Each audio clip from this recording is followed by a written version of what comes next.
Hello everyone, আসসালামু আলাইকুম। আশা করি সকলে ভালো আছেন।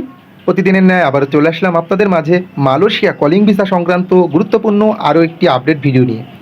হ্যাঁ বন্ধুরা, অনেকে আবার কমেন্ট করতে পারেন যে ভাই মালয়েশিয়া কলিং ভিসা নিয়ে কী আপডেট দিতে আসলো বা কী আপডেট দিবে, বর্তমান সময়ে কী আপডেট চলে এসেছে। সো এটা অনেকে কমেন্ট করছেন।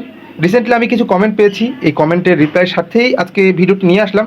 বর্তমানে মালয়েশিয়া কলিং ভিসার কী আপডেট এবং বর্তমানে কী সুখবরটি আসলো এটা আজকে আপনাদের জানাবো। সো ভিডিওটি অত্যন্ত গুরুত্বপূর্ণ হতে চলেছে, বিশেষ করে যারা বাংলাদেশি ভাইরা আমার ভিডিওগুলো দেখেন তাদের জন্য ভিডিওটি অত্যন্ত গুরুত্বপূর্ণ হতে চলেছে। সো চলুন শুরু করি। বর্তমানে সম্ভাবনাময় একটি দেশ, সেটা হচ্ছে মালয়েশিয়া। আপনারা সকলে জানেন যে মালয়েশিয়া কলিং ভিসা কিন্তু অনেকদিন যাবত ধরে বন্ধ।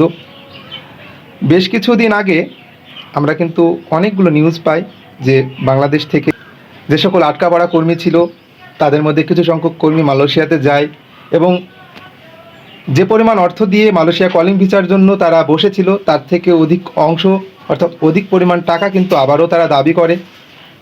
এরকম নানা রকম হয়রানি, অনেকে কিন্তু মালয়েশিয়া কলিং ভিসাতে যায় এবং অনেক এজেন্সি পাঠায় ট্যুরিস্ট ভিসায় গিয়ে সেখানে আবার বৈধ হওয়ার চেষ্টা করে, অবৈধ হওয়ার পরে আবারও দেশে পাঠিয়ে দেয়।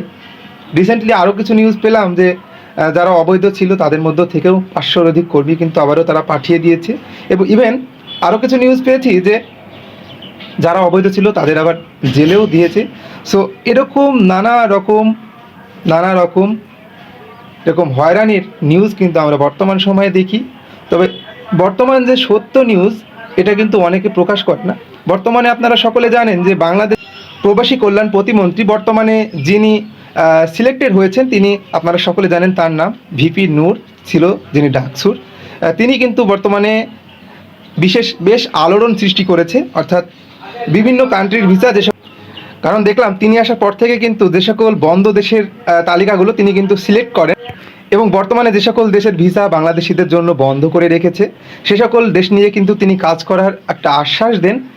আমরা কিছুদিন আগে দেখেছিলাম যে আসিফ নজরুল তিনি কিন্তু কোনো কাজই করেননি, তিনি কিন্তু ব্যর্থ, এটা ধরা যায়। কিন্তু বর্তমান সময়ে যেটা বেশি আলোড়ন সৃষ্টি করছে সেটা হচ্ছে ভিপি নূর। তিনি কিন্তু আসার পর থেকে দেখলাম এটা নিয়ে কিন্তু বেশ একটা কাজ করার জন্য কিন্তু তিনি আগ্রহী, অর্থাৎ শুধু সময়ের অপেক্ষা। অর্থাৎ আমরা আশা করছি যে মালয়েশিয়া কলিং ভিসা নিয়ে কিন্তু বড়সড় একটা গুড নিউজ আসবে। এবং আমরা রিসেন্টলি আরও একটা নিউজ দেখলাম, সেটা হচ্ছে কি বাংলাদেশের প্রধানমন্ত্রীকে আহ্বান জানিয়েছে মালয়েশিয়ার প্রধানমন্ত্রী। তিনি কিন্তু দ্বিপাক্ষিক বৈঠক বা দ্বিপাক্ষিক সম্মেলনের জন্য কিন্তু তিনি আহ্বান জানিয়েছেন। এটা কতটুকু সত্য, এটা সত্যটা আসলে আমি বলতে পারছি না। তবে বর্তমান সময়ে যেটা সব থেকে বেশি প্রয়োজন সেটা হচ্ছে কি দ্বিপাক্ষিক যে চুক্তি, এটা কিন্তু আপনারা দেখেছেন যে আগে যে ইউনূস সরকার ছিল, অর্থাৎ টেম্পোরারি সরকার, তিনি কিন্তু এটা করেছিলেন।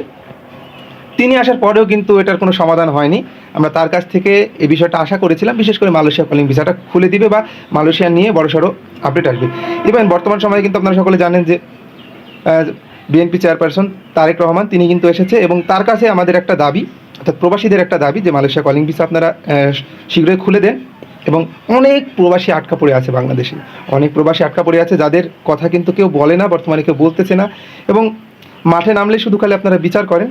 এই জিনিসটা, এই সিস্টেমটা আপনারা বাদ দেন। এই প্রথাটা যেদিন থেকে বাংলাদেশ থেকে উঠবে সেদিন থেকে মনে করুন বাংলাদেশের যে ভিসা থেকে শুরু করে সকল ধরনের কার্যক্রম এগুলো কিন্তু স্মুথভাবে চলবে।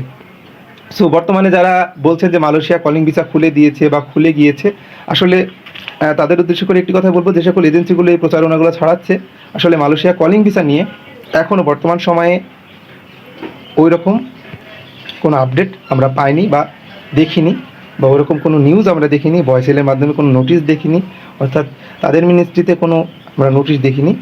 শুধু বর্তমান সময়ে একটা কথাই বলবো, আপনারা কেউ টাকা দিয়ে প্রতারিত হবেন না। অনেকে বলছে মেডিকেল করেন, মেডিকেলও কেউ করবেন না। তো এতটুকুই বলছি। সো সকলে ভালো থাকবেন, সুস্থ থাকবেন। আর এখনও যারা আমার চ্যানেলটি সাবস্ক্রাইব করেন অবশ্যই চ্যানেলটি সাবস্ক্রাইব করে পাশে থাকবেন। এই প্রত্যাশায় দেখা হচ্ছে নেক্সট কোনো আপডেট ভিডিওতে। ধন্যবাদ সবাইকে।